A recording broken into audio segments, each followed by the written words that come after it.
The Enforcement Directorate has issued Delhi Chief Minister Arvind Kejriwal a third summons in the Delhi excise policy case.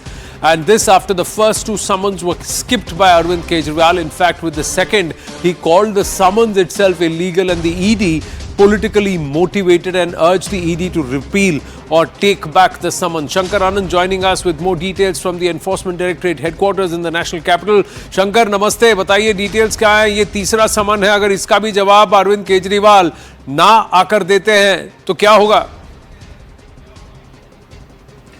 निश्चित तौर पर देखिए आनंद, इस वक्त की बड़ी खबर कही जा सकती है कि दिल्ली के मुख्यमंत्री अरविंद केजरीवाल को केंद्रीय जांच एजेंसी ईडी यानी प्रवर्तन निदेशालय के द्वारा एक और सम्मन भेजा गया है। और ये सम्मन जो भेज करके उन्हें 3 जनवरी को यानी कि जब नया साल के जश्न में पूरा देश झूम रहा होगा, उस वक्त में पहले सप्ताह में ही 3 जनवरी को उनको पूछताछ के लिए बुलाया गया है और पूछताछ के लिए ईडी मुख्यालय पे यहाँ पे बुलाया गया है। जिस तरह से अगर पूरे मामले की बात करें तो जिस तरह से दिल्ली सरकार की जो पूर्व आबकारी नीति मामले में जिस तरह से भ्रष्टाचार देने का आरोप कई लोगों पर लगा था और इस मामले में तफ्तीश का दायरा लगातार आगे बढ़ता हुआ नजर आ रहा है और इन्हीं तमाम मसलों को ध्यान में रखते हुए मुख्यमंत्री अरविंद केजरीवाल को पूछताछ का यह सम्मन भेजा गया है। और 3 जनवरी अगर ये तीसरे सम्मन को ऑनर नहीं करते और वो उपस्थित नहीं होते हैं तो फिर क्या होगा? उनके नाम का वारंट निकलेगा?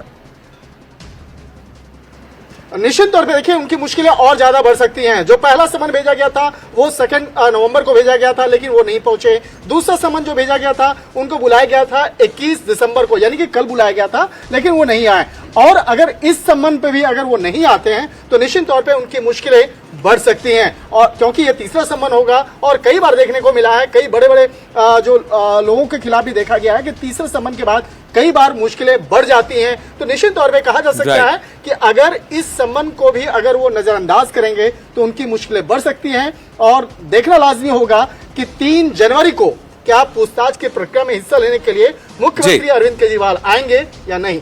बहुत बहुत धन्यवाद शंकर आनंद. So Shankar Anand getting us that update right from outside the ED headquarters. A third summons on the 3rd of January. If Kejriwal doesn't present himself, then he faces an arrest warrant against him. So it's going to be a politically heavy and exciting start for 2024.